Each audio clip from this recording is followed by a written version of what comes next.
سامعین، عمران خان کی قسمت دیکھیے۔ ایک پیڈ جرنلسٹ انصار عباسی کہتا ہے کہ اسٹیبلشمنٹ عمران خان سے شدید نفرت کرتی ہے اور عمران خان کی جو گیم ہے وہ اوور ہو چکی ہے۔ اس قسم کے بدبخت جو پیغام رساں ہوتے ہیں وہ ملک میں آگ لگانے کے لیے ہوتے ہیں۔ آج یہ بات تو طے ہو گئی کہ عمران خان کسی جرم کی وجہ سے نہیں بلکہ نفرت کی بنیاد پر اڈیالہ جیل میں قید ہے، تو پھر اس کو انصاف کیوں کر ملے گا؟ اس کو انصاف نہیں ملنا کیونکہ انصاف کرنے والے اس سے نفرت کرتے ہیں۔ تو قرآن کی آیت وہ ضرور یاد کیجئے جس میں اللہ تعالیٰ حکم دیتا ہے کہ اے ایمان والو، خبردار کسی کی دشمنی، کسی سے نفرت تمہیں بے انصافی کی طرف مائل نہ کر دے۔ عمران خان کال کوٹھڑی میں پڑا نفرت کی جو آگ ہے اس کا سامنا کر رہا ہے۔ اس کا حوصلہ ہے، دل گردہ ہے کہ وہ یہ سب حالات کو برداشت بھی کر رہا ہے اور ڈٹ کے کھڑا بھی ہے۔ اب دوسری طرف دیکھیے، بلوچستان پاکستان کا صوبہ، وہاں آگ لگی ہوئی ہے۔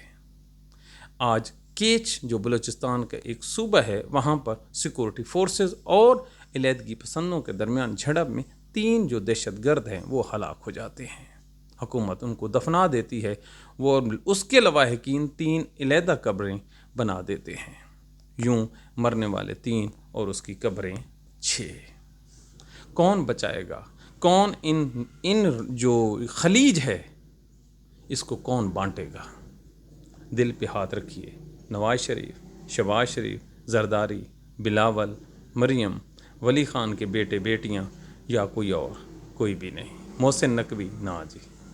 ایک آدمی ہے جو کوئٹہ میں کھڑا ہو سکتا ہے اور وہ پاکستان کا جھنڈا اگر لہرا دے تو یقین کیجئے پورا بلوچستان، ارباب نیاز اسٹیڈیم ہو یا کسی اور جگہ پہ، وہاں پر جمع ہو جائے گا اور سارے کے سارے پاکستان کا پرچم تھام لیں گے۔ اور وہ لیڈر ہے کون؟ عمران خان۔ عمران خان کو خدا کے لیے ضائع نہ کیجیے۔ یہ واحد پاکستان کا وہ لیڈر ہے جو پورے پاکستان کو متحد رکھ سکتا ہے۔ کچھ دیر کے لیے آپ اپنی نفرت اور اپنا جو ایم ہے اس کو سائڈ پہ رکھیے اور ایک تجزیہ کیجئے، کیا عمران خان کا جو پائے کا لیڈر اس ٹائم پاکستان کی پولیٹکس میں کوئی دیگر پایا جاتا ہے؟ تو جواب ملے گا نہیں۔ بلوچستان کے جو بچے بچیاں ہیں وہ کس کی طرف دیکھیں گے؟ کون ان کا ضامن بن سکتا ہے؟ کون ان کو دلاسا دے سکتا ہے؟ اور کس کی بات پر وہ اعتماد کر سکتے ہیں؟ تو جواب ہوگا صرف عمران خان۔ عمران خان آج بھی اگر کوئٹہ میں 10-15 دنوں کے لیے بیٹھ جائے تو یقین مانیے علیحدگی پسندوں کے ہاتھ میں صرف بندوق ہی نہیں، ان کے ہاتھ میں کچھ بھی نہیں رہے گا، اور ان کے جو ہواری ہیں، ان کے جو ساتھی ہیں، وہ تمام کے تمام پاکستان اور پی ٹی آئی کا پرچم لے کر عمران خان کی امامت میں نماز پڑھنے لگیں گے۔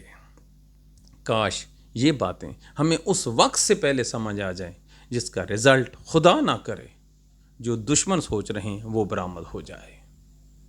عمران خان اس قوم کے لیے اتنا ہی ضروری ہے جتنا پاکستان کے لیے پانی ضروری ہے۔ پانی کا مسئلہ تو آسمان سے بارش کے ذریعے سے بھی وقتی طور پر حل ہو سکتا ہے، لیکن بلوچستان کے بکھرے ہوئے نوجوانوں کو رام کرنے کے لیے عمران خان کے علاوہ آپ کے پاس کوئی میڈیسن نہیں ہے۔ جب آپ کے پاس ڈاکٹر بھی موجود ہے، میڈیسن بھی موجود ہے، اور جو مریض ہیں وہ بھی علاج کروانا چاہتے ہیں، تو پھر بلوچستان میں اس کو کیوں نہیں آپ آزماتے؟ کیا 1971 میں ہم نے قسم نہیں اٹھائی تھی کہ ہم اپنے لوگوں سے جنگ نہیں کریں گے، ان کے رائٹس کا خیال رکھیں گے اور ان کی جائز باتوں کو تسلیم کریں گے؟ تو بلوچستان کے یہ جو بچے ہیں، خدا کے لیے انہیں دہشت گردوں کے ہاتھ میں نہ جانے دیجیے، انہیں بچا لیجیے۔